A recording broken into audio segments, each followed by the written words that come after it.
Hey everyone, this is Joe again. I'm going to go over some more voltage divider problems. Before we just did a simple one, we said, alright, well the equivalence at this point is 3 ohms. But how would you do it if you have more resistors? Basically I'm showing you a VA and a VB, and what we'll do is we'll go over both scenarios. And like I said earlier, if you have what VA is, VB is really easy. So basically, let's go ahead and start the problem. Alright, so the first thing we need to do in this situation is if we wanted to find VA, the voltage at A, we have a couple things we could actually do. We could take all the resistors and make them an equivalent resistance like we did before. Or you could just leave them in the form and do all the math later. So basically what I'll do is I'll show you how to do that. I think it's a lot easier than to plugging a bunch of numbers in your calculator. I think the concept is a lot more important, and how you derive the equations is a lot more important. There's always going to be programs like MATLAB, or you're always going to have scientific calculators where you can always plug this type of variable in and then plug in what numbers you're going to have for those variables. So that being said, let's look at what this looks like. Okay, so at VA, what we said before is we were interested in everything that was over here and beyond. So what we would need to do in order to make that the ratio that I was talking about before, so just to write down the equation, VA is going to equal to some sort of voltage source, which in our case is the 20 ohms, and then it's going to be some sort of resistor. So basically I use this little arrow here and I'll call that R equivalent. So basically it would be R equivalent over R equivalent plus 2 ohms, and that would give us our voltage at A. But what is R equivalent? Well, basically what R equivalent would be is R equivalent, and we start all the way to the right here, is 4 plus 2, which is 6, and 6 is in parallel with 6, and then you put brackets around that. So then you got 6 in parallel 6, and then you're going to be down to just this resistor in series with this resistor. So then you're going to add 3, because then you add this resistor, which is 3. So 6 in parallel with 6, 6 in parallel with 6, brings it into these, are now in series. So you got 6 parallel 6 plus 3. And then this whole deal here is actually in parallel with 6 as well. So you got, again, 4 plus 2 is 6. These two resistors are in parallel with this resistor, so 6 in parallel with 6. Now you've made an equivalent to this resistance here, so you can replace that number there, and then you know that whatever number is here is going to be in series with 3. So 6 in parallel 6 is in series with 3, so you got 6 parallel 6 plus 3, and now you have an equivalent resistance where this 3 ohm is, and that's whatever this number is here. And then all of that is going to be in parallel with 6. So using the parentheses, please excuse my dear Aunt Sally, or however you guys had learned it in elementary school, we will show you that this number divided by, so this is called R equivalent. So R equivalent divided by R equivalent plus 2. Well, what is R equivalent? So basically 6 in parallel 6 is 36 divided by 6 plus 6 is 12. So then you got 12, 24, 36. So this is equal to 3.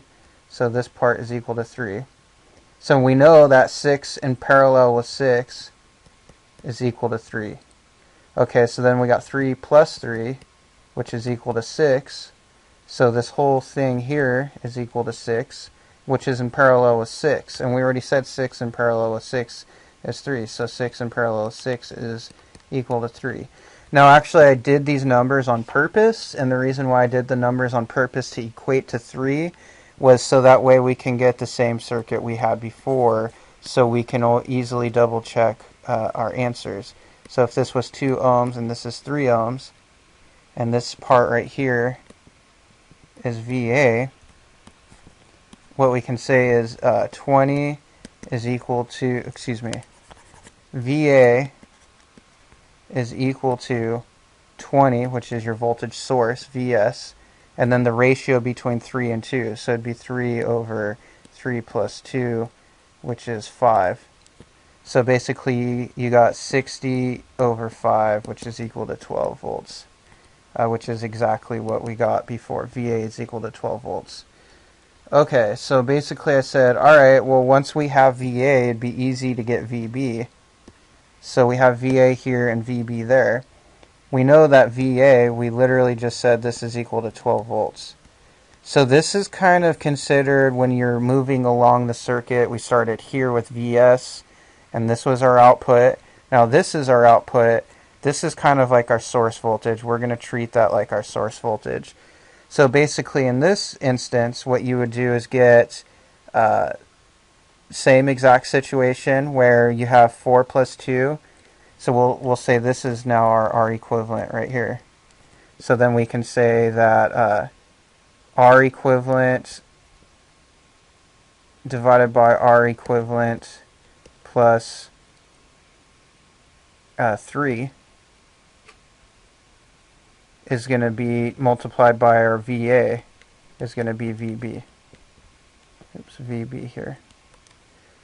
Alright, so does that make sense? Well, let's see here. 4 plus 2 is 6, and then you got 6 in parallel with 6 again, and we already said that multiple times. 6 parallel with 6 is 3.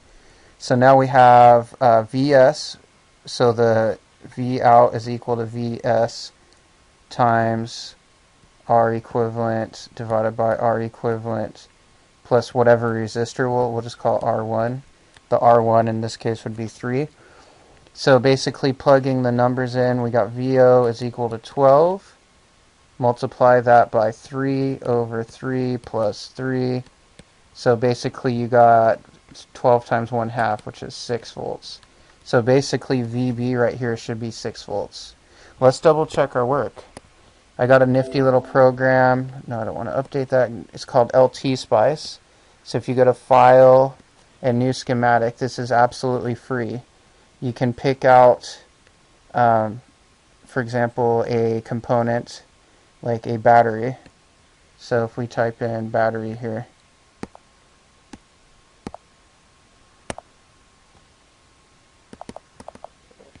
okay, so we got a battery.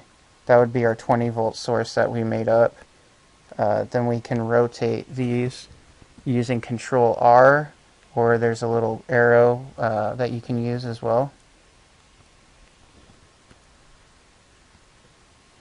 So basically we have that and a resistor. I'm going to have to use Control R. Unfortunately, I have a convertible tablet, so I have to reach behind everything. And we have another, another resistor here. And then we have a ground. And we can use the pencil tool to draw a little. So draw from here to here. And then we need another ground here. See, it's the same node, ground and ground. Alright, in order to put in values, you just right click on the source. So we said this is 20 volts. So that's 20. And enter. And then we said this one was 2 ohms. And we can hit OK. And then the equivalent at this point was 3 ohms. So basically you have 3 ohms here. You just hit OK. Now in order to run it, you have to go to simulate and then run. And then there's a stop time. So we'll just say the stop time will be 1 second. So only log data for 1 second. Time to start saving data, we'll just say 0.01 seconds. So basically it'll start saving data at 0.01 seconds. And the max time step, we'll just say it's .001 seconds. So you got 0.00. Oops, sorry. I have to reach around, guys, so I'm sorry. And just hit OK. It'll start to do its little simulation here. On the bottom, it will tell me, like it's saying 5 seconds right now. Basically, let me check the time. Alright, so now you get these little circuits. Basically, at this point, if you click on it, which is the voltage, is 12 volts. That's exactly what we got out of 20 volts. Now let's switch this up. Let's say that VA, like I was explaining before, which is 12 volts that we just got. And then this one is 3 ohms, I believe. And that one was 3 ohms. So if we simulate and run it again, we should get that this point right here is 6 volts.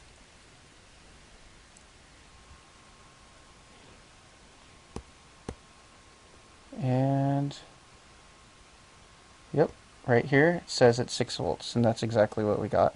Alright guys, I just wanted to show you a nice tool, LT Spice, that you can download for free.